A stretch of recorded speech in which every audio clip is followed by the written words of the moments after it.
delegation wishing to speak to item 8.1 respecting the pool enclosure bylaw, but first we will hear the staff presentation, and I invite, is George here? George is here, George Caetano, to the podium, please.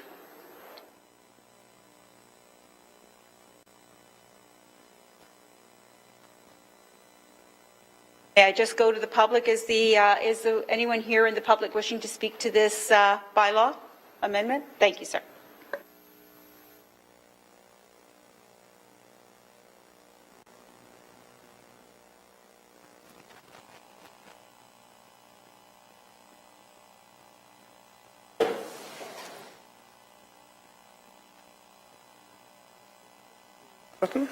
Pretty good.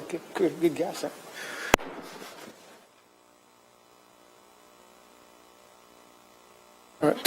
Good morning, members of Planning Committee, Chair. I guess this is my third time up here on this bylaw proposal. Basically, we were directed to go back for additional public consultation, which we did back in February. But basically, the presentation is dealing with the new proposed pool enclosure bylaw. Maybe I'll lead off a little bit with some statistics, which I think we've gone over some of them. But the main reason this was reviewed is that we're proposing this bylaw amendment is drowning is the second leading cause of preventable death in children under 10 in Canada. Between 2007 and 11, there were 836 drownings. 10% of those were in private pools. Private pools are the #1 settings for drownings for children under the age of 10. And usually it's due to an accidental fall into the pool or the child is not supervised. The safety around the pool, drowning, most people think that they have their eye on the child and nothing's going to happen. But most of them occur when the child is walking or playing along the edge of a pool, and an adult may be nearby, they just don't pay attention and they fall in the pool. And people think they're going to scream, they don't. A child, usually if they fall in the water, they will drown in as little as 20 seconds.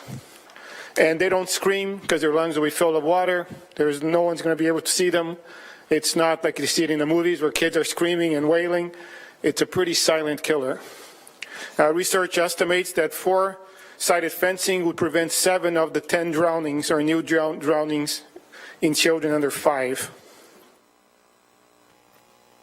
The main thing, the Canada Safety Council has some precautions that would prevent drowning also. The first one is the one that would stop all drowning probably if they have active supervision. If there was always an adult within arm's length of a child, they would not drown. The other one that they recommend is wear life jackets. Learn first aid and CPR, put your kids in swimming lessons, and fence off your backyard pool on all 4 sides. In June of 2011, the Office of the Chief Coroner for Ontario released a drowning review report, which made 12 recommendations regarding safety and drowning prevention. The first 2 recommendations were directed at municipal governments. The other ones were directed at things like natural resource, Ministry of Transportation, and deal with regulations on public side of the fence or the public pools. They're also, we're talking about relating to enclosures and swimming pools, including decorative landscape ponds. These were developed following a review of accidental drownings from May 1st to September 30th in Ontario for May of 2010. This is the recommendation. It's pretty long, but basically at the end of the day what they're saying is you need a fence on 4 sides. That's a certain height, anywhere there's water more than 2 feet in depth. And they're also saying that a home should never open into a pool area. The other one they recommended, the second recommendation was that they retrofit all existing pools. We're not going on that basis. We don't think existing pools, that would be something that no other municipality or other jurisdiction has really done except Australia. In Canada, they haven't done that. There's also a McMaster University study that was conducted by the School of Medicine and by Dr. Cam from the Department of Pediatrics at McMaster University. And what they did is they collected drowning data from the 3 academic hospitals in Hamilton from January 1st, 2004 to December 31st, 2013 for children under 18. This came about because under the first public meeting, they found out we were doing this, so they actually contacted the city saying that timely, because we have done a study that addresses this type of issue. In their study, what they found is that there were 61 drowning incidents during that period, and that the majority of drownings occurred in a private pool setting, 44% of them. When they're talking about drowning incidents, it's not just deaths. They're also talking about someone who just falls in the water and has to get medical attention. 70% of the private pool drownings occurred in children between the ages of 1 and 4. And 5 of these incidents resulted in the death of a child. In their view, the majority of private pool drowning incidents in Hamilton occurred when a child was unsupervised or suboptimally supervised. So again, it goes back to that. They weren't supervised. That's when the child ends up in the water drowning. And in their study, they're indicating that the age of 1 to 4 is the most vulnerable population with regards to drowning. And they feel that private pools offer a focal point of prevention. And they support basically what the Office of the Chief Coroner is recommending as a four-sided fencing as a passive environment that would prevent high-risk demographic children from basically accessing the pool without supervision. Their view still is supervision is the best thing, but they feel the only way to really prevent it is to have a passive barrier between the fence or the pool and the house. If a child can get in the backyard and there's a pool, they will be attracted to that. Basically, that's the way children are. They just go directly into the water. We also did public consultation. Public meetings were held May 27, 2015 and February 10, 2016.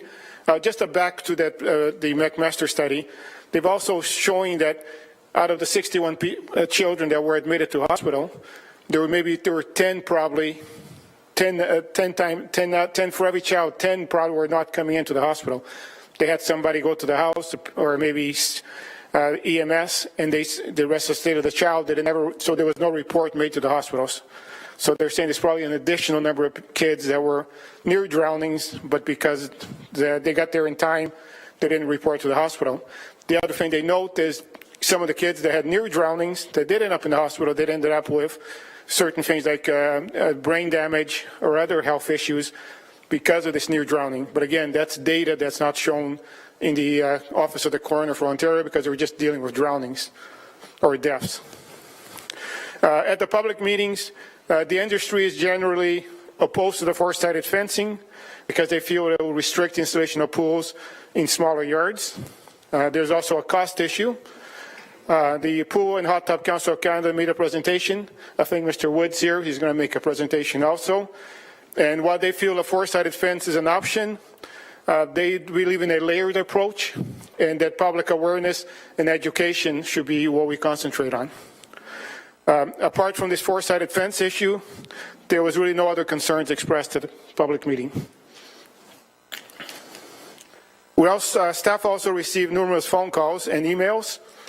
I received quite a few emails actually, and the majority were against the four-sided fence again. A couple were in support, but again, the majority were against it. Basically, I got below some of the items that they mentioned. Some of them were suggesting that they thought it was an invasive measure, and they thought that patio locks or alarms would be better. They also said, what if I don't have children? Why do I have to put a fence up? What about education? Which I agree, this education. How about pool covers? Just so we know, we did look at all those options.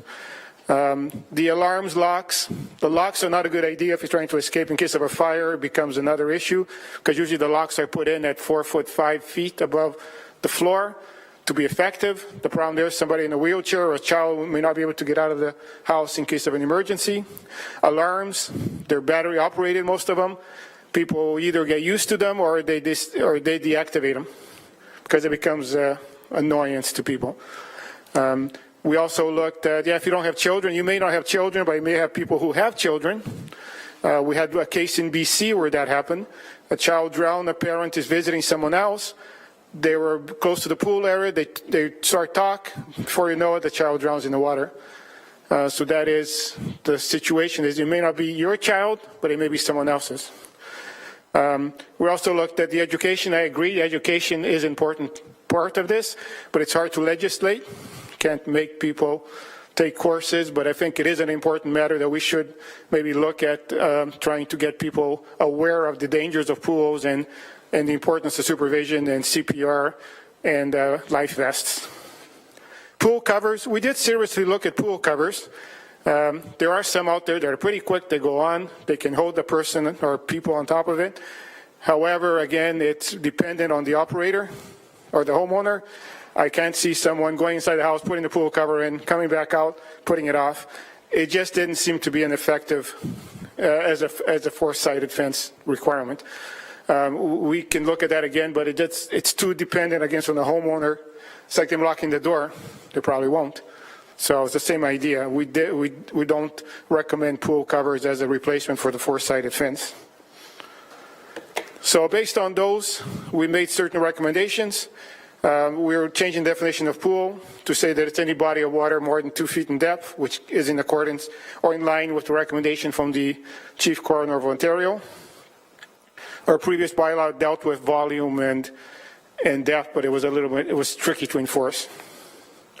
Landscape ponds, the definition of pool would include a landscape pond that's capable of holding water more than 0.6 meters in depth. However, if they had a grate or similar material that's less than 2 feet, they wouldn't have to put a fence around the property. A lot of people have fish or something in that pond, which may be more than below frost, about 6-7 feet. So what they do is they can put a metal grate there that will prevent somebody from falling or drowning in that or falling more than 2 feet under the water. There are certain exemptions from the landscape pond exemptions or from the pool requirements. Basically, if they're using a farm or an agricultural area that's used for farming, let's say, for livestock or irrigation, they're exempt. Body that's zoned in a rural agricultural area, a lot of them have ponds or pools in those areas, provided that within 2 meters of the edge, it's not more than 2 feet in depth. We would exempt them from the bylaw. A golf course, obviously, any body of water owned by the public or government entity, and also a river, lake, stream for obvious reasons. You can't put a fence around Lake Ontario, no matter how much we probably like to, can't do it. And also any privately owned stormwater management facility in a rain barrel, provided it is a certain size. Yes. Be surprised what kids drown in. The pond is a good example. In Toronto, that's where this whole thing came about. There was a child that drowned in a pond. It was about 3 feet deep, and there was no fence around the property. He just walked across from one property to the other, and they were found face down in the water. So that's one of the realities that it does occur. And the other recommendation, probably the contagious one or the most hotly debated one, is the four-sided fence around the property or around the pool area. And you can't have any windows or doors that will open into that area. You could technically have windows provided they couldn't open more than 4 inches, but a door would be not permitted. And basically, this is some of the examples that people in other areas or in other municipalities that have enforced, they have the four-sided fence. You have the 2 types of samples. The bylaw will require a fence between the house and the pool that's open. You have to see through it. It couldn't be a solid wood fence. For obvious reasons, you want to be able to see if anyone is around the pool area. But there's different options. It's either a fence right across. It could just enclose the actual pool itself. It could be a 4-foot high chain link or 5-foot high chain link fence. It could be a wrought iron fence. It could be glass combination. There's different options available to a homeowner. It could just be around the door if they want to, like the door of the house. It doesn't have to be the whole property. As long as access from the door of the building into the pool area is restricted. The only recommendation that we're not going with is the retrofitting of existing pools. Like I said, all the other places that I've looked at have four-sided fence requirements, except for Australia. They don't have retrofitting of existing pools. It'll probably be an undue hardship to anyone that has an existing pool now to make them retrofit it to four-sided. We were looking at allowing them to replace whatever is there as long as they maintain it. And they want to replace it, they can maintain the pool as it is now, the enclosures. It would not be retroactive. They may wish to do it themselves if they have children, but again, it wouldn't be retroactive. The minimum height of the fence would remain at 5 feet, which is the current requirement under the bylaw. which exceeds the chief coroner's recommendation.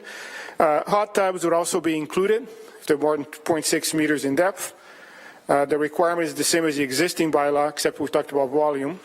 In this case, we would allow a cover because they're easier to put on, and most people do put covers to protect because you're heating it, and there's other components in the hot tub that you want to make sure are maintained. If you keep it open, you're going to have issues with that hot tub. So this one, if they put a rigid cover that conforms to ASTM standards, they would not require a fence around the property. There's also some additional minor changes. They're editorial in terms of updating the content of the bylaw, and also to allow the chief building official some options as to or allow some new innovative materials that come out in the market. So there's a provision there where the chief building official feels that the proposal meets the intent or is the same level of safety as what's proposed in the bylaw. They could allow an innovative method or material to be implemented. Internationally, we have Australia, New Zealand, and France. They all have passed legislation regarding the four-sided fencing. The province of Quebec has passed, the whole province basically, they require a four-sided fence. And the city of Toronto just also is the one in Ontario that I'm aware of. So I think it's the only one that has the four-sided fence requirement, and they had it there since 2008. And Toronto is interesting because I read their report to committee and council, and they actually did a chart saying they looked at all the options as to how easy to implement, how passive is it, how much effective is it, and the four-sided fence came up on top. They looked at alarms, they looked at pool covers, so they did an interest. I wish I had had that before we did our report, but it's an interesting scenario. It was an interesting way that they looked at it. They weighted each one as to how easy and how passive it was. And basically the four-sided fence, like I said, it's a passive barrier and would reduce the number of deaths and drowning incidents under the age of 5. This is mainly targeted to children under the age of 5. Once you get beyond that age, they know their way around. 10-year-old, 12-year-old is going to climb over a fence. There's nothing you can stop. You can't stop them. In terms of adults, this is not to prevent them. It's for those children that you don't pay attention for the 20 seconds or 30 seconds, and they'll fall in the water and drown. And that's what this whole thing is addressed. Why the Chief Coroner of Ontario is recommending this. It's not for the general population. It's for a certain type of, for basically a child that can't defend themselves, and they're not here to speak up either. If they could, I think they would say, I would want the four-sided fence, but they don't have the skills at this point to be able to do that or to tell us what they feel. So it's to their protection. The other thing I have here is a short video. It's about a minute long from Dr. Lauders. He's the Deputy Chief Coroner from the Office of the Chief Coroner of Ontario, and he was part of this review. And in this 1-minute clip, basically just summarizing some of the highlights. I'm not going to play the whole 20-minute, but it's just a small section of it.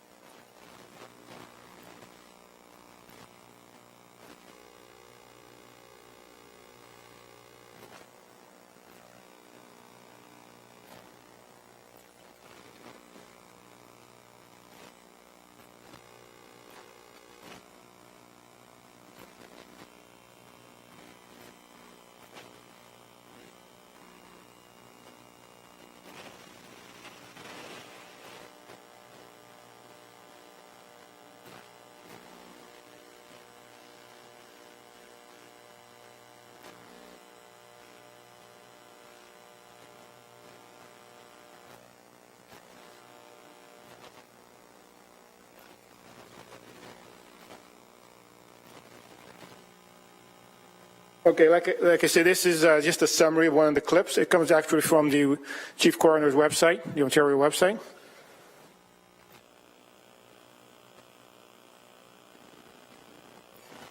Well, we made up 12 in total, but there are 3 principal areas where we think that recommendations were necessary. A really striking feature of our study was that 22 of 23 boating deaths occurred in individuals who were not wearing life jackets. And that's a strong message that tells us that life jackets are necessary in boaters. And that's both in boaters that are in powered boats and unpowered boats like canoes. So that would be one area of recommendation that we made. The second is the one that I mentioned. We had 13 deaths of children under 5 years of age. There needs to be four-sided fencing around pools. And in other jurisdictions, they've enacted and proclaimed municipal bylaws that require this. And City of Toronto, for example, and I believe Quebec as well has legislation with regard to that. And the last one, and a very significant and important one, is kids need to be taught how to swim. You know, they need to understand what safety is around the water, and they need to be taught how to swim. So we're advocating, or not advocating, but strongly recommending that swimming lessons be provided to children. And that's my presentation. Thank you. George, any questions of committee to George? Councillor Skelly. Thank you for your presentation. Through the chair, first of all, I'm struggling, really struggling with this because of the subject matter and the seriousness of this subject matter, but we all want to do anything and everything we can to prevent the death of anyone, let alone a child. And not today, but in many years ago when my children were much younger, I had a house with a pool, and I can tell you there wasn't 1 second of any day that didn't go by that I wasn't thinking about my children or anybody's child walking into the backyard and possibly falling into the pool and drowning.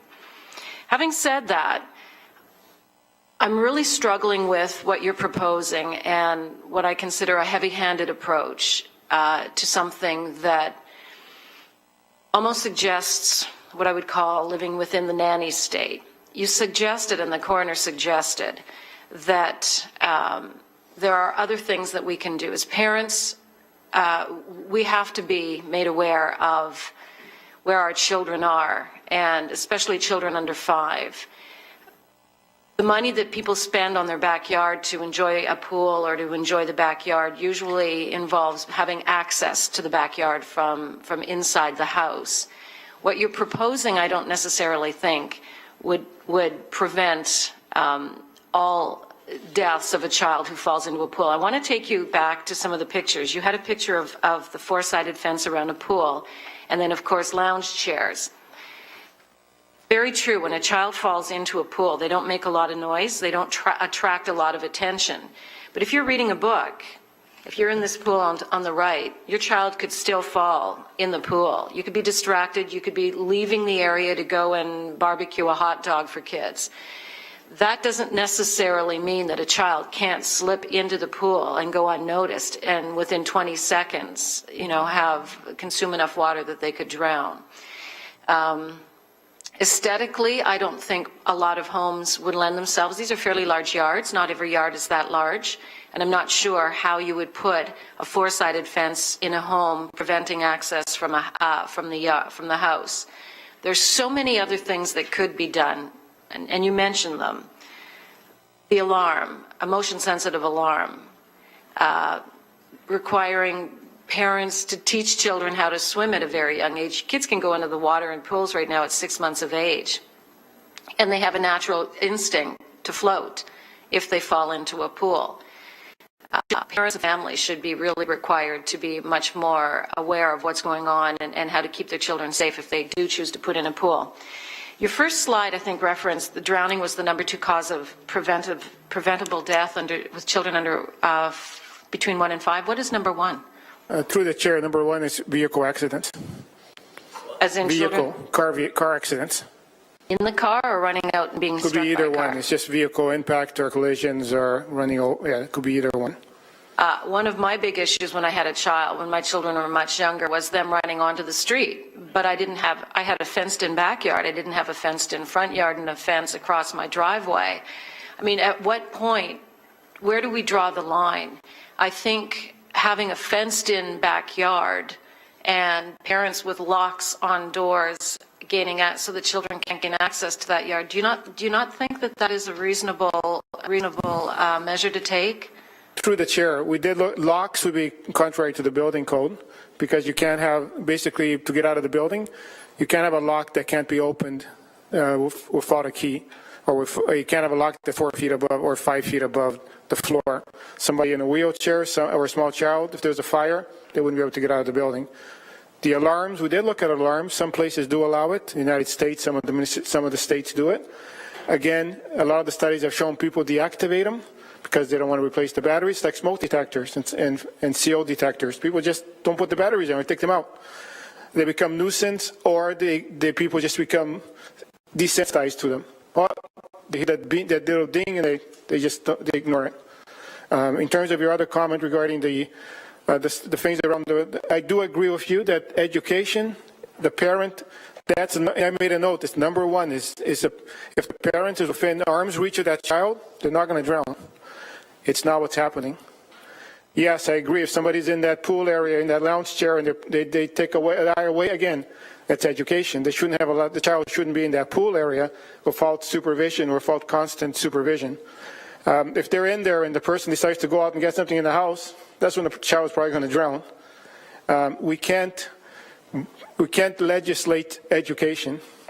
We can't legislate that parents teach their kids to swim. We can't legislate that if they have a pool, you got to have CPR. You have to have, all these other life vests. It can't be legislated.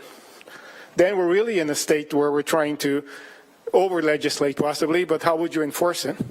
Go to their house? Oh, where's your certificate that they can swim? It's difficult. And I agree, it is a hard issue. The four-sided fence is the main, and I think Robert Wood from the Pool Council will give the other side of it. Yes, but I agree with you that parents are the number one. If there was constant supervision, we wouldn't be here. There wouldn't be a coroner's report. And I'll be honest with you, a four-sided fence is not 100% either. I'm saying it will maybe save 7 out of 10. Children will still get in that area somehow. Parents will leave the gate open, guarantee you. Some people will it happened in Australia. They have the four-sided fence. People are finding out that deaths have gone up again. You know why? Because parents or homeowners are maintaining the gates. They go there and they're looking at maybe looking at proactive enforcement. They have to inspect these gates all the time, or these fences. I don't want to get into that situation, but parents are not maintaining the gate, so what happens? They open, so the four-sided fence is useless, right? So I agree with you that education, though, is the number one. It's hard to make it, to legislate it, to make it mandatory.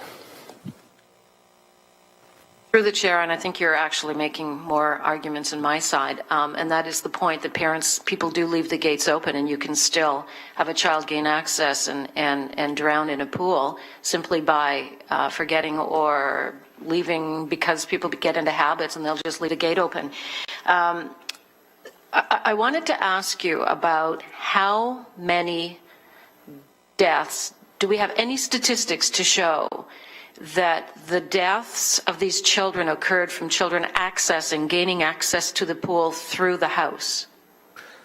Well, the McMaster University, it's showing that, and also the coroners. That's why they're recommending four-sided fence. In all those instances, there was no four-sided fence on the property. That's not what I'm asking. I'm asking you, did they gain access through a door through the house? I don't know the exact numbers, but most of them did. We know that for a fact. Yes. You know for a fact that this study stated that the child that drowned entered the area because there was a door unattended? In some of the cases, yes. In some of the cases? Yes. But not all of the cases? I can't say for sure. I don't have that data. I know the one in Ancaster, yes, it was through the door. I know one in BC, it was not through the door. It was somebody sitting at a bench or sitting down talking to somebody else, and they didn't notice the child falling in the water. But that's my point. Yes. They didn't notice the child falling in the water. You Yes. referenced a child. We know children that drown at beaches. We know children that drown in ponds. You've mentioned that.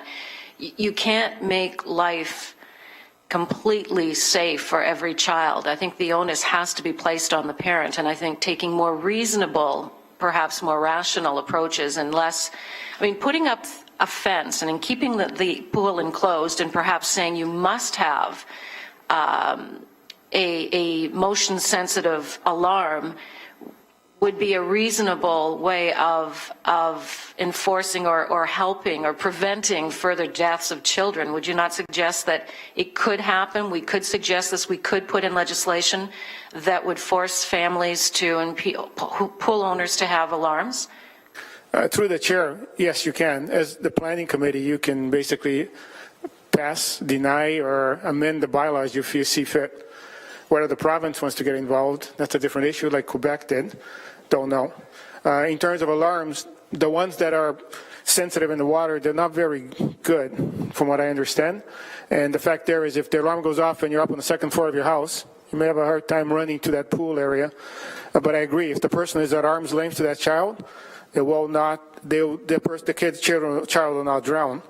And I'll go back to the other one. The four-sided fence will prevent deaths. The studies have shown that.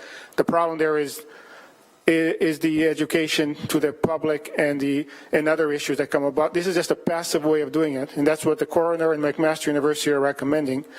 It's not something that I came up with. Oh, I put four-sided fence up. It's a good idea. It's like CO detectors or fire alarms or smoke alarms. People take out the battery. Why would you do that? Think about it. Like, why would you not put your seatbelt and get in the car? Well, I don't feel like it. Well, it's been legislated that you have to, but people still don't follow the rules. This is not going to prevent all deaths. There's no question there. It's not meant for that. And that I can tell you for a fact. But it's still up to the planning committee to decide. I think we have to make a decision one way or the other, because I think it's not fair to the city or to the pool installers or the homeowners that they don't know which way we're going with this. I think we have to make a decision on it. I've also recommended that whatever we decide, whether it's to pass it or amend it, it doesn't take effect until January of next year because the pool season has started. So I don't think it's fair to the industry that we impose any changes right now, not until January 1st of next year. Through the chair, how many deaths in Hamilton last year did we have? Children drowning in pools? I don't have deaths from last year. I have the study from McMaster from 2009 to 2013. And this was in Hamilton? Yes, McMaster University. I'm pretty sure they're in Hamilton. They did this. They did a drowning data was collected from all 3 hospitals in the Hamilton area from January 1st to December 31st of 2013. I do not have the data for last year. And basically their study shows there were 61 drowning incidents. And the drowning incidents, not just deaths, there could be somebody that was brought into an emergency room that were found in the pool. Right? Yeah, but again, we don't have the specifics as to how that happened. Was a gate left open? We don't know if these 61 drowning incidents occurred because a person accessed a pool through an interior or an exterior door. An exterior door of a home. Through the chair, the actual study does indicate that most of them, I think most all of them, I have the study upstairs. It was done. There was no four-sided fence on the property. That's what they do know for a fact. Whether they accessed it through the house, some do, but they don't have the exact numbers now.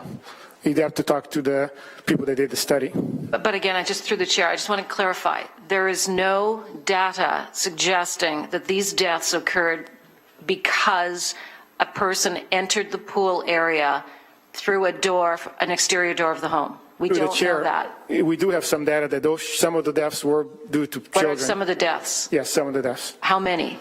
Don't have that number, but I know one for sure that I know that I'm aware of. 1 out of the 61. There was more than that. You have to look at the study. I don't want to comment on the study, right? We should know that. Well, it's up to you. The recommendation is the same, that they still need four-sided fence. They've done the study. They know from their experience, from their expertise, from their studies, and the coroner of Ontario is the same. They didn't make this recommendation based on not having that data or some data.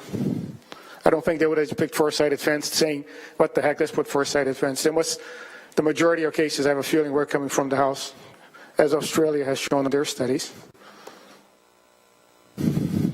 Speakers, let's have Councillor Connolly, then Councillor Green. Thank you, Madam Chair. Through you. We talk about education, and I certainly agree with education. Is Hamilton as a city going to put out any brochures, anything to especially installers of recommendations that because you have them up here, it's just a matter of getting it out to the public. Are we going to do any proactive instructions? Through the chair, I think Mr. Wood's going to dwell on that point a little bit. He's from the Pool Council of Canada. And I think there is some education that's involved. We do put out information once a year about the need for a permit for it. But I think there is some more additional some more additional information that could go out to the public, whether it's through ads on buses, radio ads or something that we should be. But that may be something more for the health unit. So that's where a little bit of an issue is who does this public education. It's usually the health unit that does it. I really think if the city's going to do these measures, that we have to educate the public, and putting it on the side of a bus is not the way to educate somebody. We have to have something that they take with them when they buy a pool, or we have a record of everybody that has a pool, we can send it out to them, but there has to be something proactive to hate to depend on a bus sign. I don't think I ever look at bus signs, I might, but I don't think that's the way to educate the public. Well, through the chair, and I think Robert Wood from the Pool and Spa Council of Canada, they do have some things that they can hand out, that the installers could hand out to the homeowners, that they can, basically, there's signs that, I didn't bring it with me, I don't know if Mr. Wood did, signs that go up to gain the rules, what they should have close by, what they should be doing when somebody's in the pool, so they can actually read that, it's right, and they get that when they get by the pool. We can look at also doing something for us. We do a little package that we can give to homeowners. Where we can look at our brochures ourselves. We do have brochures. We can look at updating them. I don't think I want to decide how we do it, but I think something should be done on a proactive basis. So they're covered. Now I'm just trying to understand. Really, right now they need, what is it, a 5-foot? Right now with the old rules, is it a 5-foot fence around their property? Through the chair, yes, they just need a 5-foot fence around the property on basically three sides. The house can open directly into it. Now, with the new rules, is there a 5-foot fence still required plus the fence around the pool? No, just around the pool area itself. On the pool. Okay. The other fences wouldn't have to conform to the pool enclosure bylaw. The other thing to note is, through the chair, for an above ground pool, they may already meet the 5-foot height, so they may not need a fence at all around the property. Right. Now, if I had the old pool and covered on 3 sides, could I just put the see-through fence from one side of the fence to the other side, so with a gate on it, so that covers 4 sides, and you can see it from the house or whatever? Is that? Through the chair, yes, that would be acceptable. Yes. Good. You could also put a fence just around the doorway, like a small gate around. So you could keep your your existing fence. I mean, you have to keep it, I guess. But you could just put something around the doorway so it's not easy for a child to go out and get into the pool. Is that right? Through the chair, that's correct. Thank you. Is that hot tubs? Does that rule start the same time as pools? January of 2017? Through the chair, that's correct. What I would propose is nothing starts till January 1st of next year. And if I bought a permit to build a pool in November, but the rule came in January, am I under the old rules or the new rules?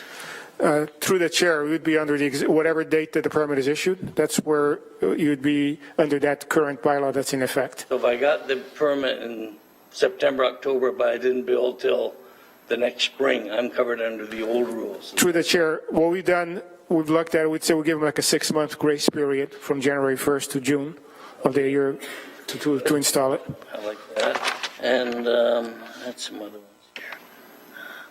I agree with what you're doing.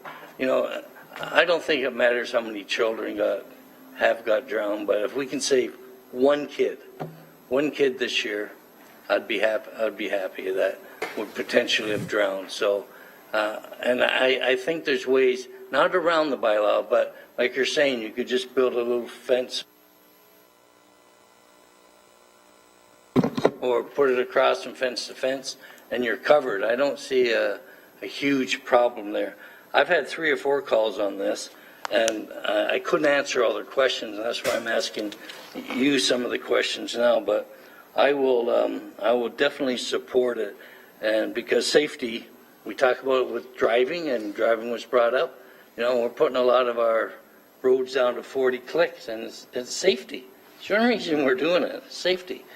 You know, if you get hit going 40 clicks an hour, it's a lot less severe than if you get hit going 50 clicks an hour. So it's all about safety, and I've been really pushing that in my ward about safety, and this is just one more thing, so I will support it, and I'm glad it's coming through. Thank you. Thank you, Councillor. Councillor Green. Thank you very much, Madam Chair, and I guess I'm 2 for 2 with Councillor Conley on this one. We have a extensive coroner's report and certainly a deliberated, there you go, a little high five action. Certainly a well deliberated and thought out report, and I don't believe this is an invasive project. I think retrofitting it gives people the opportunity moving forward, or at least with the retroactive clause gives people the opportunity moving forward to know exactly what they're getting into when it comes to their pools. And you know, Councillor Conley made the comment that if it's to save one life, but looking at that, you know, 44% of 61's got to be at least 25 kids. So that's substantial, it's material, and it's certainly not one-off. And if we can do our part to support that, I'm certainly willing to take whatever criticism comes my way from any, you know, conversations of the nanny state or whatever. So I fully support this motion, and thank you for your work on it. Councillor Partridge. Yes, thank you, Madam Chair, and thank you, George. I appreciate all the work that you've done. I know this is one that's very close to your heart, and your passion is coming through, and you've more than done your homework on it. So I appreciate that. I just have a couple of questions. Under the list of exempt properties, one of them is a privately owned stormwater management facility. And I'm just curious about the use of the word facility. Should that not be a stormwater pond? Through the chair, that was the intent. Legal is the one that used that wording. Anything that the city has for stormwater management, some people consider those to be as dangerous, but usually they don't have that much water in them until there's a storm event. Right. So it is the large stormwater ponds. Through the chair, that's correct, yes. All right, thank you, because we do have several of them in Waterdown. And I can tell you there's a lot of water in those ponds, and fish and trees and bushes. So then, if I can, Madam Chair, I'd like to just spend a little bit of time on our alternatives for consideration. You've got 2 alternatives listed here, and I'm wondering if you could just, for the benefit of those who are watching and listening, if you could just do an overview of those 2 alternatives for me, please. Through the chair, basically the alternative is to keep the existing bylaw the way it is, not to amend it. But I think in that case, we don't have a chance to even update what's in the bylaw. The second option that I'm giving in the report is to remove the 4-sided fence requirement, because that seems to be the only issue that really came up. It's a hot potato, let's say. But I would recommend that we allow all the other amendments that we're proposing just to update the bylaw. That we don't have a bylaw that's outdated in terms of construction requirements and in terms of definitions. So that was still be my second recommendation. So, and just to, again, for the benefit of the folks in the room and those who are watching, if we remove, if we go with the alternative, which is B, that you're referring to, and if we just removed the 4-sided enclosure, what is left that would be different than the existing bylaw? Through the chair, as I said, we basically the ponds will be included, and the hot tubs will be more clearly defined as to that they are part of it, and that a cover would be exempt them. Right now, technically, if a hot tub is over 1,000 liters, they'd have to have a fence around the property. So this would just clarify it for those people with spas, or that they, you know, if they have a hot tub, put a cover, which most of them do, that conforms to the standards. They wouldn't have to put a fence around it, and also this would include ponds, which is not included. It's included in the existing bylaw, but the wording is a little bit. It's not. It'll be hard to enforce, I think, under the current bylaw. Right. So the wording is not as there's not as much clarity around the wording as there could be. Through the chair, that's correct. Yes. And so, just so I'm clear and I understand, this bylaw would not affect rural properties or agricultural zoned properties. Is that correct? Through the chair, that is the intent of the bylaw. It's not, if it was in a, like I said, if it's for farming purposes, it wouldn't include it. If it's a natural body of water, it wouldn't include it. If it's a pond in a rural area, it may, but it depends. We want to make sure that it doesn't just drop off within 2 meters of the edge. It's not more than 2 feet deep, then it could drop. So they wouldn't require a fence. Right, so, and if it's used for livestock, Done, no fence required. then it would be exempt as well. That's correct. Okay, thank you. And I guess where, you know, I'm struggling a little bit is with the ponds in people's backyards, you know, is particularly the ornamental ponds. And some of them are quite large. And I understand it's the 2 meters from the edge, and that's all the way around the edge? Is that the measure? Through the chair, that's for in a rural setting. In an urban setting, it could be more than 2 feet in depth, the whole pond. The whole pond? Or unless you put a grate or something under it, so you couldn't go more than 2 feet into it. So it could be more than 2 feet deep, but either you put a fence or you put a grate or metal grate at the bottom so you couldn't fall in deeper than 2 feet. Okay. So, and that's the one I guess that I have the issue with is the ponds, because there's an awful lot of ponds that are ornamental ponds that people have in their backyards. And to then be required to put a 4-sided fence around that pond within a small backyard that may not even have a pool, you know, I'm just not so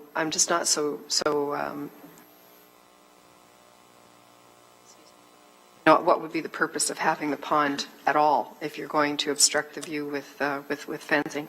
So I could see some pushback for that. I thank you for answering the questions. I am leaning towards the alternative on B, but I would like to hear from any residents that are going to come down and speak, and from other council members around the table. Thank you. Thank you, George. You're welcome. Thank you, Councillor. Councillor Pasuda, please. Thank you, Madam Chairperson. I'm going to follow up on a few things that Councillor Skelly was working on. We're looking here in the report down here, it talks about drownings in ages 1 to 4 children.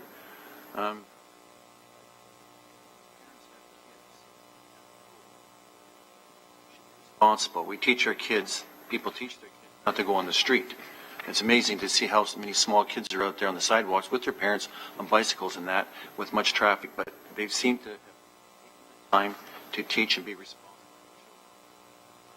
Talk about teaching kids to swim. My son and his fiance, they have a little Rosie, and she's 8 months now, and she started 6 months taking them to the pool over to Milton, and now Rosie at 8 months, they toss her in, and she's just going.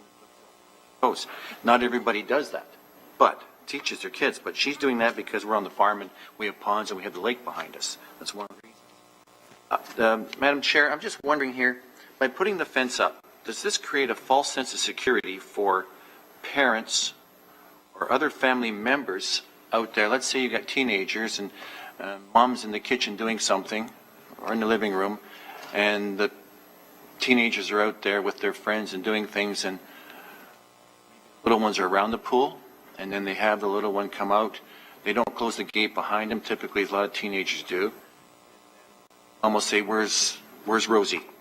And Rosie's outside, but the gate's closed. Does it create a false sense of security that are you not better off to have that open where you're going to be more responsible than thinking this false sense that the gate may be locked because one of the other kids or friends are over didn't lock the gate? It's just my fear that it's going to take away some of the responsibility because people may be thinking the fence is there and not focus on the fact that the pool is open. Through the chair, I think as a parent, if I was a parent, I would make sure that gate is closed, and it would give me a sense of security knowing that fence is closed. If I have a child, if I have a teenager, they're going to go over that fence. They can open the gate. It's not meant to stop them. Whether it gives them a scent, it's like I mean, is that the coroner and the McMaster said it's a passive way. If it's not maintained, it's not going to work. If you leave the gate open, it's not going to work. I do have the McMaster study. They're actually saying 4-sided fence. There were 2 of the incidents were related to they had 4-sided fence, and they still ended up in the pool. With no 4-sided fence, they're saying there were 10 incidents that they went to the hospital. And unknown is like the rest of it is unknown. They didn't know if there was 4-sided fence or not. So what they're saying, the 4-sided fence, yes, it'll give you a sense of security, but that's what it should do. If I put my seatbelt on, it gives me a sense of security that I'm not going to fall out of the car in case of an accident. But that's the idea. It is a sense of security to the parent. I, as a parent, still have to make sure that gate is locked. I still have to keep an eye out on that kid. If I see him fooling around with that gate, I'm going to go out there and stop him. If I don't, then I might end up It's my fault not supervising. I agree. If I supervise my child properly, or a parent does, they should not end up in a situation where they might drown in a pool or a pond or a lake or anything, right? But that's something hard to, if that was the case, parents were 100% looking after their child, this would never be a drowning. It's not like a vehicle where the child may go in front of a car. That's an intention. And I agree with what the councillor said here, is that in my area, the speed limit is actually 30 kilometers an hour. Why? Because we're a family-friendly neighborhood. Because we want to make sure these vehicles are going at a slow pace. There's the humps in the streets. It's for the families. The kids are on the street, they feel safer instead of going 50 or 60. Same idea. It's legislation, right? But I agree with you. It doesn't guarantee 100% in this case. Well, for me, and I'm Madam Chair, I'm feeling a little bit like I'm being lectured here. I raised 7 kids on the farm with a lot of chemicals around, animals around, where they could have got hurt, trucks and tractors steady every day. And we watched 7 kids. Yes, little incidents, they got their fingers cut in that, but responsible parents. It's responsible parenting that we need to look at here too. And we just can't have, I still, and I'll stay to my last breath, that the fence for many people is going to create a false sense of security, because they could have their older children, as I said, doing things and just not close the gate, not latch. Things happen, but you know what? And I don't wish upon anybody to lose a child. I know some friends that lost a child, and wasn't from drowning, another issue, but to me, it's creating a false sense of security by putting up the gate there, and parents, as I said, they maybe miss the opportunity to watch the kids or watch through the fence. But anyhow, I'm going to leave. Thank you, Madam Chair.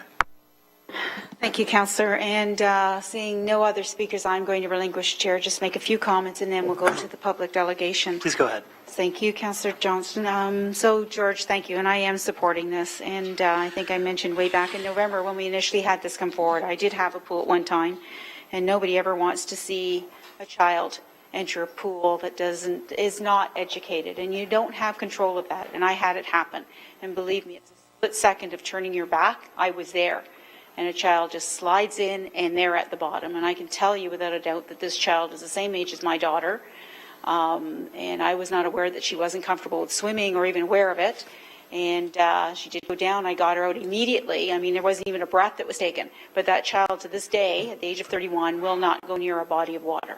And it's really unfortunate, okay? And I feel bad. I feel guilty of that, and there was absolutely nothing I can do. And this bylaw is not going to fix it for everyone, but it gives that one more little bit. We're not here to say, well, wait, let's do it when we have 100 incidences or 100 deaths. We need to implement it now so we can at least continue to educate residents. I see people all the time when I attend residents' properties where, you know, the pool's all nice, it's out there, and I'm going to see an issue, and it's all open. And how do they know when they're in the house that some little neighborhood child hasn't come, snuck through a gate at the side of the property, and there that whole backyard is open? You know, and there's so many things I see when I'm out. It does scare you very, very much. And it's, where are the property owners that need to be responsible? It doesn't even have to be kids that are playing with their kids in the pool. Perfect strangers that get in there. You know, 1.5 meters, 5 feet. I had an above ground pool. It had a required 5-foot fence all the way around. It had a self-locking gate. But you know what? They still get in. That's not saying we're going to stop that. It's just there's that little bit more of watching it. To say alarms, we looked at alarms saying, well, we'll do anything. No, I think it would only have created more of a nuisance. That alarm goes off, no difference in a smoke detector. Okay, mom's cooking in the kitchen is our home. So, you know, you wave the flag at it, and then you take it off till you're done. You didn't hear that, Ed? Okay. Anyways, you know, kids can drown in 2 inches of water in a 5-gallon bucket, and we know that. Are we going to stop people from leaving buckets out and around? No, but we need to continue to express the responsibility of homeowners, of parents, of what they have, and respect what they have in their properties. I don't think a fence, 4-sided fence, all the way around a pool is a hardship. There's so many new things on the market, as George mentioned, glass fencing or things that you can see that are going to impede their enjoyment and the aesthetics of their landscaping. You know, there's so many things that can be done. But if it saves one life, as was mentioned, then I'm hopeful that we are a part of that as a responsible committee of planning and council in Hamilton. We have, the hot tub issue, and I know that's been one here, and I appreciate that, we're not making this an owner's issue on homeowners that already have the existing pools that have three-sided fencing, and we'd hope that, in their wisdom, that they would look at something and what they feel their needs are and what's going on in their neighborhoods. Neighborhoods change all the time. I went to a neighborhood where when we first moved in, there were no children. Then my children came along and there were children. And now there are no children. But they're constantly revolving. So you never know. And these things, you never know what's going to happen in your yard. And I understand and sympathize with some of the concerns, and we're not coming down with a heavy hand on people who have existing pools or hot tubs. And I guess one of my questions, because we did have correspondence, I only received one item of correspondence from a resident in my ward, and it was to do with hot tubs. So the concern was that we're not going to require existing ones, but on our GIS system, you can't always see where there is a hot tub in a backyard. How can residents deal with it? I know how we can't, but I'd like staff to elaborate, that they can deal with that so that it goes on a record somewhere, that it is noted, so there is no question going forward. George, can you answer that, please? Through the chair, if someone's concerned to that point, they could give it to us in writing at this point, before a bylaw is passed, and we could confirm. We did that for billboard signs. We confirmed all of them before the bylaw was passed, because we wanted the same thing, what's grandfathered. If you can't see it on GIS, I'd say get back to us before the end of the year. We can confirm and make a note of it. We can take a stat declaration from a neighbor or something saying that the pool was there on that date. It's not like it's going to be going back 50 years. It's just a year, let's say. Most of the cases do have covers already anyway, so they're not going to be impacted by this proposed bylaw anyway.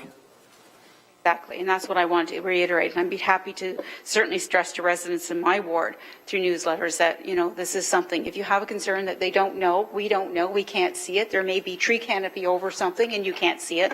By all means, just call in, take a picture.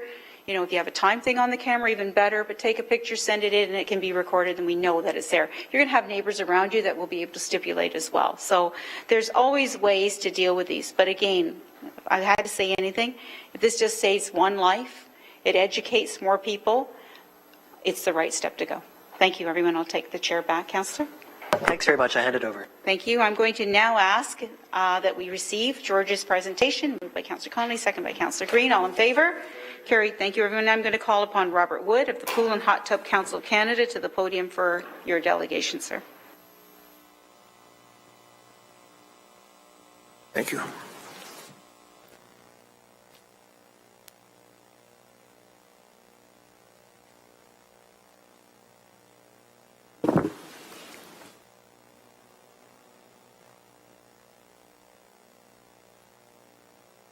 Whoops. Oh.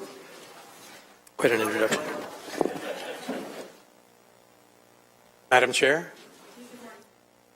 good morning, members of the Planning Committee, staff, and citizens. My name is Robert Wood. I'm the Executive Director of the Pool and Hot Tub Council of Canada.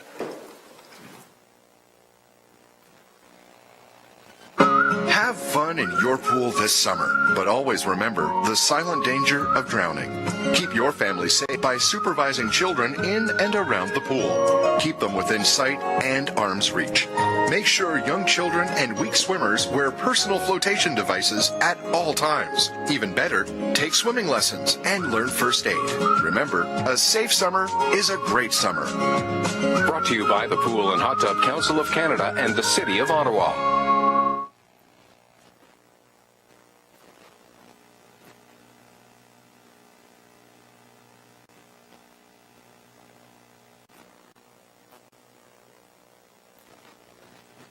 Sorry, I'm a Mac person.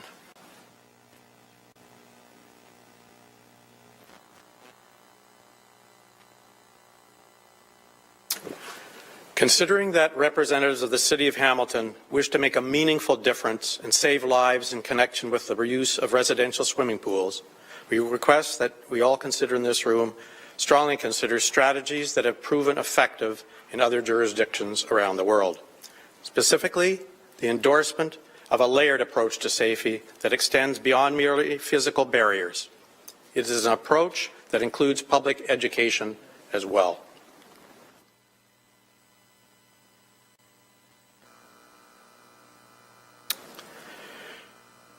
The Pool and Hot Tub Council of Canada has extensive experience in working successfully with organizations and municipalities to promote water safety and drowning prevention. Videos like the one you just saw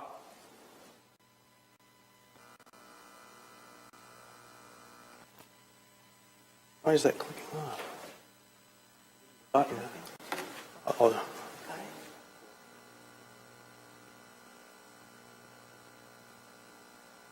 Videos like the one you just saw, signs such as this one, this is backyard pool and spa safety rules, safety activity books for children around the pools.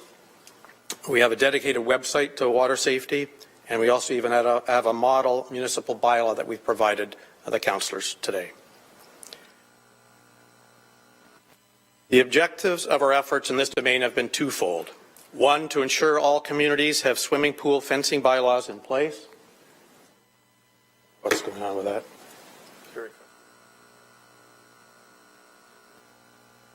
I'll go over there and do that. And number two, create a safe backyard environment for young children who are at the highest risk. To effectively protect toddlers requires the adoption of a layered approach to safety. It is important to note that in the absence of active enforcement, owner buy-in is essential to any success.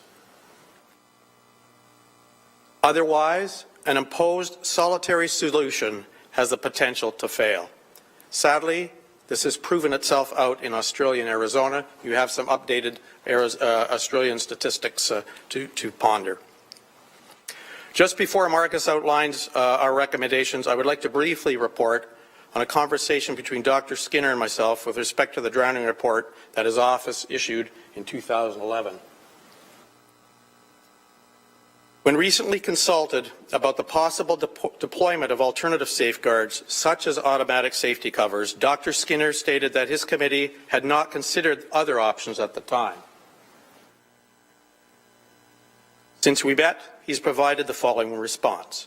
It clearly conveys his openness to sensible and feasible alternatives to isolation or four-sided fencing. Marcus? Thanks, Rob.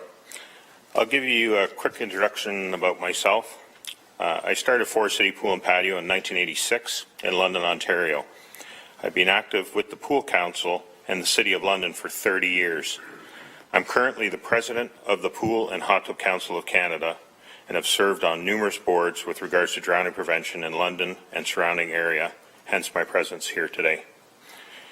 A few years ago, Rob and I met with the Deputy Chief Coroner Dr. Lowers and spoke with him about his recommendations of four-sided fencing. He agreed that four-sided fence is not the end-all be-all. He himself had a near drowning experience with his own family, and his child was only inches away from him when he was in an indoor pool in Florida. We agreed that adult supervision and education, along with supplementary layers of safety, would be a good approach to drowning prevention for young children. We are looking forward to being part of the next draft recommendations the Chief Coroner Office does. The Pool and Hot Tub Council takes drowning prevention very seriously. We have spent well over $100,000 just in the province of Ontario in the last 5 years for drowning prevention campaigns. I'm currently working with the London Middlesex Health Unit for the 2016 drowning prevention campaign. I think we all agree that our target age for drowning prevention is for children under the age of 5. For the families that fall into that category, we have a list of supplementary layers of protection that should be followed. Most families that are in the market to build a swimming pool already realize the risks and take action to protect their family. It's the people that buy or rent houses with existing pools that we need to educate, and unfortunately we're not targeting them in the proposed City of Hamilton's bylaw change. Using common sense and getting our message out through drowning prevention campaigns like in London, for example, will be further ahead. Unfortunately, more children drown in bathtubs under the age of 5 than in swimming pools.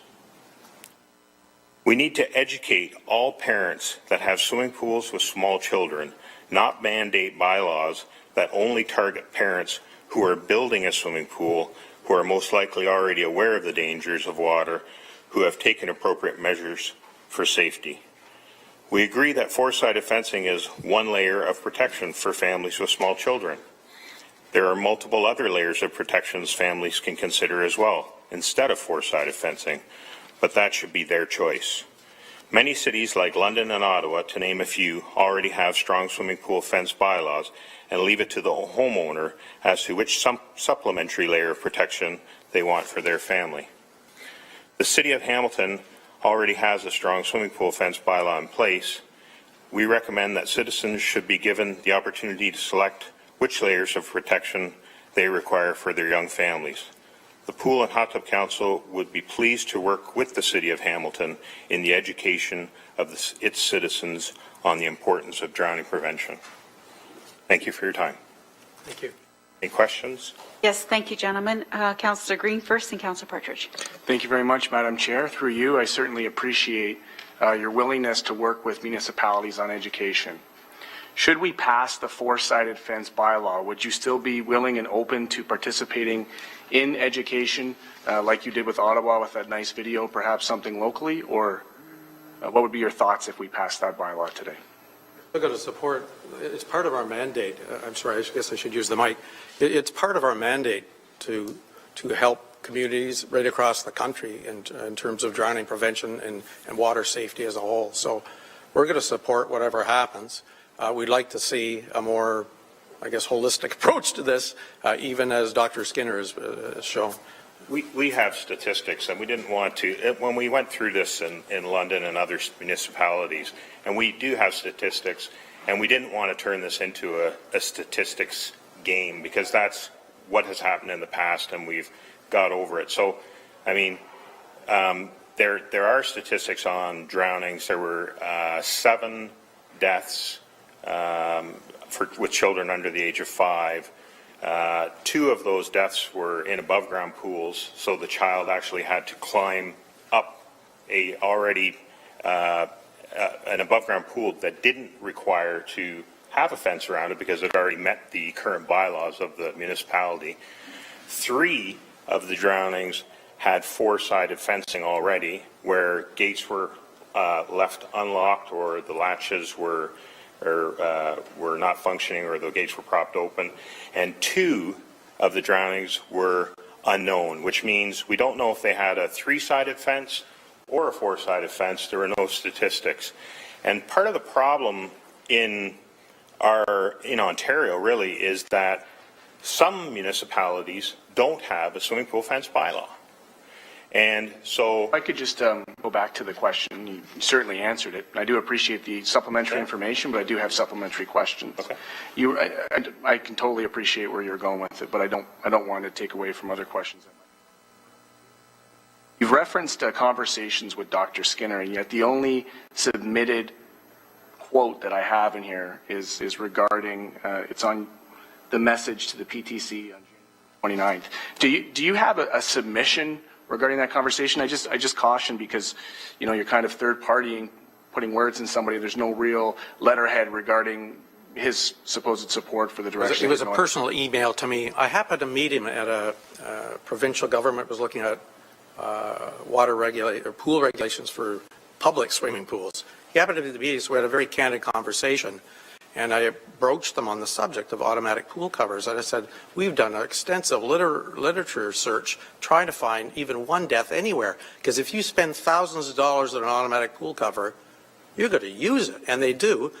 And even he had, on his email back to me, said our staff also couldn't find any numbers at all to show that there have been any deaths having to do. I guess the caution that I have is you can appreciate why some people might see, particularly, that's a very costly intervention from the industry versus a fence industry, and I'm sure there could be some cost analysis of those 2 features. But when you reference, a doctor who happens to be the coroner and not provide a letterhead where he's actually going on the record to make that statement, coming from a lobby group, it could be perceived a little bit problematic in that regard. I respect that, sir. Thank you. And I'd be happy to forward the email to you if that would make you happy. Or perhaps maybe put it in your presentation, or ask him if he would be willing to go on the record with regards to some of the stories. I won't go too far into that. Again, it's kind of just what I'm receiving here in terms of. Certainly would not put words in his mouth. Yeah, but there was also reference to earlier conversations, and so I'm just. Oh, Dr. Lowers. Correct. Dr. Lowers. Sorry, Dr. Lowers. Okay. Yeah, so when doing that and presenting, I would ask that if you're going to present on behalf of anybody, that you have it in writing and presented in your report. So I'll leave it there, and I still appreciate all the information and look forward to working with you on the education piece moving forward. Thank you, Councillor Partridge. Yes, thank you, Madam Chair. I just have a quick question. Welcome, gentlemen. Thank you for your presentation. I'm just looking at this 8.1 document, and on the very bottom, under the recommendations, if you could just clarify for me, it's my understanding from your presentation that that you think the four-sided fencing is not necessary and that we shouldn't have that in our bylaw, or you do want it in there? We feel that four-sided fencing is a supplementary layer of protection and should not be in your bylaw. So it should be an additional safety measure that can be taken for those families that decide to put a swimming pool in. And what we've done with the City of London is we've taken. Sorry, so just before you go any further, so then you are saying that it's not necessary for it to be in the bylaw? That's correct. Okay, thank you. And the reason I'm asking that is on item number 1, under this, your recommendations, it says all pools, old and new, should be required to have fencing on all 3 sides and a gate that is self-closing, self-latching, and locked when the pool is not in use. Now, would you consider that it should be around the pool or around the yard? So the 3 sides is a what we call a boundary fence, if you will, using the house as the 4th side. Okay. All right. So I just that wasn't clear to me, but you're also saying old and new. Right. So all existing pools. Yes. So all the swimming pools that have been built in the city of Hamilton have gone for a permit at one point or another. Right. And I'm sure, just as other municipalities, the heights of the fences have changed over the last 40 years. But the city of Hamilton has always only had the 3-sided or the boundary fence, which is what is the fence. If your yard is fenced before you have a pool, it's a boundary fence. When you apply for a swimming pool fence permit, you are changing that. As long as it complies to the fencing bylaws, you're changing that boundary fence to a pool fence, and that's it.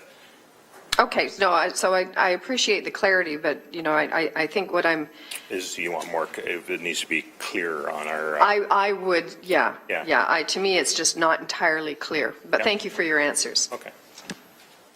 Councillor Skelly. Thank you, gentlemen, for your presentation. I just have one question, and that is how much money the industry spends on education. Geez, that's a good question. I'll let Rob answer this. I have to tackle the budget on that one. Per year, we have probably in the neighborhood of $50,000 and $60,000 going towards these type of things. We normally share with the communities, like you saw the sample clip from Ottawa. There's one that was done in London. The clip from Ottawa appeared in cinemas. The one in London appeared on local TV.